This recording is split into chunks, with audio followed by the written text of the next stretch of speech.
Et salut YouTube, on se retrouve dans cette toute première vidéo Facecam, une petite vidéo FAQ. Il y a quelques temps, je vous ai demandé de me poser des questions, que ce soit sur Discord ou sur Instagram, où on va y répondre aujourd'hui. Ça fait maintenant 3 ans que je suis sur les réseaux sociaux et j'ai jamais pris le temps vraiment de me présenter officiellement, de savoir qui j'étais, qu'est-ce que je faisais dans la vie à côté des petits réseaux sociaux. Et du coup, on va répondre aux questions que les viewers se posaient. Let's go, c'est parti. On a Neumis qui nous pose en première question: pourquoi le pseudo Black? Pourquoi le pseudo Black? Et bah sache que ce pseudo, il a un peu plus de 20 ans maintenant. Voilà, on se retrouve avec mon meilleur pote sur notre tout premier MMORPG qui s'appelle Rappels. D'ailleurs, qu'on a été refaire dernièrement. Et j'avais à côté de moi la rencontre avec Joe Black de Brad Pitt. Vous savez, le petit DVD là, voilà. Donc globalement, ça vient à peu près de là. Et c'est un pseudo qui me suit depuis à peu près, ouais, maintenant 20 ans, je dirais. Et je me suis jamais vraiment séparé de ça parce que je trouve que voilà, je me suis habitué.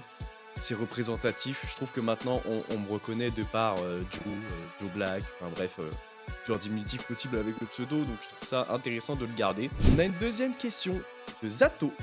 Depuis quand tu joues aux jeux vidéo et quel a été ton premier jeu vidéo? À savoir que j'ai des grands frères, du coup, je suis dans le jeu vidéo depuis un petit moment maintenant. Je pense que ça devait être sur PS1, un truc comme ça. Ça devait être des Gran Turismo. Je pense que les premiers jeux auxquels j'ai joué, c'était les Gran Turismo. Après, je sais que on a eu une Dreamcast où je jouais pas mal à Soul Calibur avant même de commencer sur ordinateur à jouer aux MMO et autres choses comme ça. On a eu beaucoup de consoles de salon, on a eu très peu de consoles portables, style Nintendo DS. J'ai eu une PSP, c'est peut-être la seule console portable que j'ai eue, mais j'ai dû commencer sur PS1 avec ouais, des Gran Turismo et des jeux comme ça, je pense. Troisième question, la question d'Azuno qui me demande quel est mon top 3 jeux vidéo all time.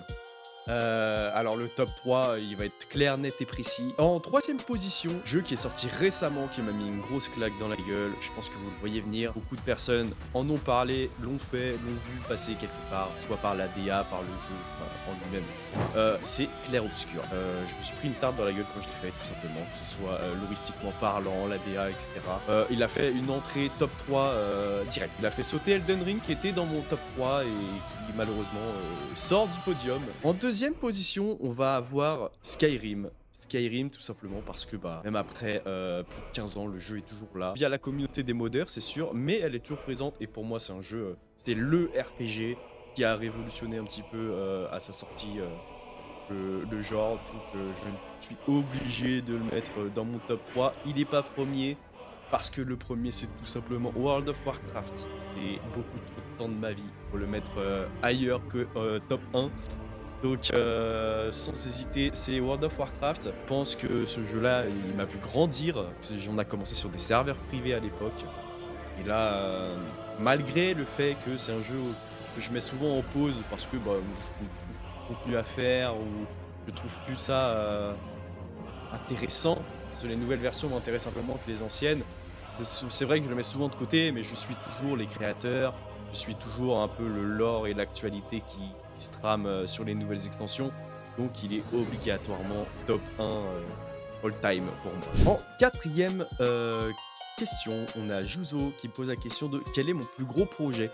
Et bah j'ai envie de dire que mon plus gros projet pour l'heure, c'est ce que je suis en train de faire actuellement. C'est du travail sur moi-même avec cette chaîne YouTube, à faire du vidéo facecam, du react, de la review, etc. Je pense que pour l'instant, mon plus gros projet, ouais, c'est la chaîne YouTube. Et parce que ça me permet de me développer forcément sur les réseaux sociaux. Mais en plus de ça, ça me permet aussi, je vous dis, un travail sur moi-même. Je suis pas forcément à l'aise face caméra hors live. Les lives, forcément, avec l'interaction, c'est plus simple d'agir et d'animer que là, de s'enregistrer face cam, etc. Donc, je dirais qu'à l'heure actuelle, mon plus gros projet, c'est ça. Cinquième question, pardon. Paulito qui nous demande quelle est la raison qui m'a poussé à stream. Ce qui m'a poussé à stream, je pense que c'est bah, les différents créateurs que je suivais de par YouTube et qui en parallèle étaient aussi sur Twitch. Savoir que la chaîne a été créée en 2019, celle du Black du coup. Elle a été créée en 2019, j'avais fait 2-3 lives à l'époque et j'ai vite arrêté. J'ai vite arrêté parce que j'étais déjà dans la vie active et je bossais pas mal. Je bossais du soir, donc j'étais forcément en décalé quand j'étais en région parisienne. Et j'avais pas forcément trop le temps de streamer. Et à l'époque, j'avais pas forcément l'envie. Et à force de côtoyer des gens qui streamaient sur Twitch, ça m'a petit à petit donné envie de partager mes expériences aussi de jeu, voilà. me suis fait une grosse communauté sur World of Warcraft parce que j'adore ce jeu et bah, c'est un jeu auquel on joue tous de manière différente. Et donc, je voulais montrer un peu ma manière de jouer à WoW. Parce que globalement, c'était la base de ma chaîne. C'est un peu ça qui m'a donné envie de me lancer, de partager, de rencontrer des nouvelles personnes aussi. La preuve en est, c'est qu'à l'heure actuelle, j'ai rencontré pas mal de streamers qui me posent aussi des questions et qui sont devenus presque des amis au final. En sixième question, on a Neumis qui nous repose une question qui est vraiment si petit que ça. Eh ben, je fais 1m66, ça peut vous donner une idée. Donc, je suis pas grand. Je suis pas grand du tout. Septième question de Zato. Pourquoi es-tu devenu cuisinier? As-tu suivi un exemple dans ta famille? Là, on rentre un peu plus dans le perso et c'est le genre de questions qui me plaît aussi. Parce que, au-delà de Twitch, la cuisine est une réelle passion. Je n'étais pas passionné avant même de commencer la cuisine. C'est un peu venu comme ça quand j'ai dit à mes parents ouais, bah, je veux faire un CAP de cuisine. Ils se sont regardés un peu comme ça en disant bah, c'est sûr, t'as jamais fait des pâtes. J'étais pas le genre à traîner en cuisine, à me dire je vais être cuisinier plus tard. Voilà. J'ai des figures, on va dire mes grands-parents. Enfin, mon grand-père était boulanger, j'ai un frère qui est boulanger, j'ai un autre frère qui est restaurateur, voilà, qui a eu son propre restaurant, etc. Et forcément, de les voir un peu dans ce métier-là, c'est intéressant. Mais avant de commencer la cuisine, je m'intéressais pas réellement au métier de la restauration, la cuisine, etc. Après, quand j'ai commencé à faire mon CAP, ouais, là, je me suis pris de passion vraiment pour la cuisine. Et bah, maintenant, c'est un truc qui me suit depuis plus de 15 ans. J'ai commencé très tôt. J'ai commencé à 15 ans la cuisine. J'en ai 30. J'ai passé autant de temps en cuisine que j'ai passé la moitié de ma vie en cuisine. Donc, c'est vraiment une passion. C'est certes très contraignant, mais c'est vraiment un métier passion que j'ai maintenant en moi et ça, on me l'enlèvera pas. En huitième question, on a Azuno qui me demande as-tu un événement en stream qui t'a marqué? Un événement en stream qui m'a marqué, c'est sans doute le premier stream caritatif Streammate que j'ai fait en octobre de l'année dernière. C'est vraiment le premier événement caritatif auquel je participais et j'ai trouvé une ambiance et une vibes incroyable. Un soutien et un partage vraiment comme j'ai jamais vu. Enfin, du moins comme je n'ai jamais participé. Et bah, c'est pour ça qu'on a fait la deuxième édition cette année en juin. C'était incroyablement bien passé aussi. Mais si je devais en retenir une, ce serait forcément la première parce que c'est celle qui vraiment nous a un peu mis dans le truc. Mais j'ai trouvé ça vraiment incroyable et c'est sans doute ce qui m'a marqué le plus. À l'heure actuelle dans le stream. Neumis qui me dit y a-t-il des streamers avec qui tu as fit dans le passé dont tu étais déçu ou que tu regrettes d'avoir fait?